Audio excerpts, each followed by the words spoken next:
outside when I had it. I had a temperature of 103.8, so it's pretty miserable. So we sort of panicked and we took him to urgent care, and they said that he had swine flu. And then when you hear that, you just, I mean, it was early June and things had died down. The panic wasn't like it was at the beginning of May, but still you think, what? We labeled his Gatorade, and then they were both sick. We labeled both of their Gatorades. I just looked up the St. Paul School's website.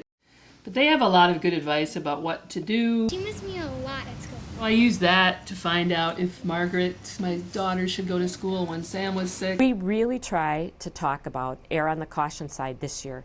In the past, we probably were saying more err on the other side, because we were really working to promote school attendance. The main thing is make sure you have a plan for how to stay home with your kids. Because many employers are still in the process of changing or implementing emergency sick day policies in response to a possible H1N1 outbreak, many parents wonder if they have enough time through work to take off to care for sick children or themselves, making the disease much more complicated. Who has that much time built up, especially if you're a parent? I mean, you know probably how much sick leave you've got built up. But anyway, so I decided to stay home, and my husband went to work, because then if he got sick or if I got sick, he could stay home. Sam and Ham, they're the youngest. Fighting the spread of H1N1 has left Minnesota's already financially strapped schools in a tough spot. A lack of personnel makes it difficult to provide adult supervision and care for sick children.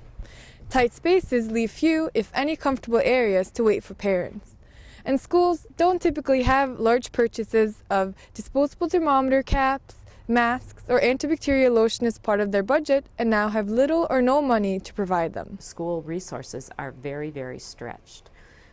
Children's Hospital donated hand sanitizer to Minneapolis and St. Paul schools, 2 bottles for every classroom. We were thrilled. So we're going to give you a book. If you go into many businesses and offices, you see those things. So of course the parents expect that we have hand sanitizer in schools. It becomes a pretty large budget item if you start looking at what it would cost to have that in every room, every cafeteria, all day, every day. Don't panic, it's just like the regular flu. I think just make sure they have a lot of Gatorade and sleep a lot. The day after, a week after I was done, I went to Grand Rio's for one of my friend's birthday parties, and I broke my ankle. For Minnesota 2020, I am Nina Slupphaug, Healthcare Policy Associate. That stinks. I can swim because my neighbor has an inflatable pool, and we usually go in there a lot. Okay. Yeah. Now, can you guys go in the